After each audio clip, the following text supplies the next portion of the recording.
We are going, in terms of what we found, well, look, let's look at the £2.8 million of fraud that Kent County Council have already admitted to. That wasn't something that we uncovered per se, but we're putting it out there as a demonstration of what's happening. That £2.8 million, the vast majority of that fraud was inside these mandatory statutory budgets that we keep being told, don't bother even looking there. There's nothing to be saved. It's mandatory. Well, this money was stolen. It was taxi firms invoicing for trips that never happened to take SEND kids to school because there's no scrutiny. Then there were adult social care firms, Mike, invoicing for care of people who had long since deceased. Again, no proper scrutiny. Employees who had long since left. There's been a lot of snouts in the trough, and I can tell you in the coming days, and hopefully I can come on the show again in the next few days to talk about it, some quite explosive things that we found councils spending money on. You know, you can try taking asylum seekers and illegal migrants trampolining as an example. I mean, it's just things that are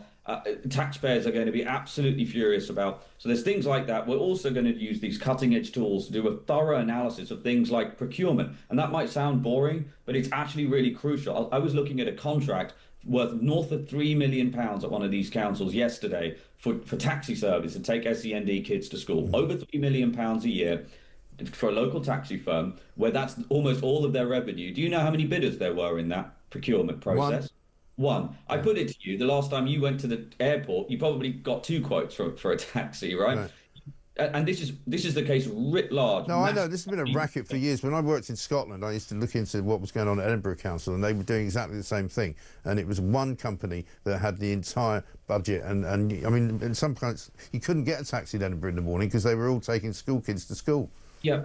And by the way, in some cases, we've got people coming forward saying, look, someone's got three SEND kids and three different taxis turn up to take them to the same school. I mean, so there's enormous amounts of waste. There is corruption. We've got to stop also these huge consulting firms. There's a council that paid PwC £6.2 million to, quote, identify ways they could save money. I mean, you couldn't make this up. I thought it was a parody when I first saw it.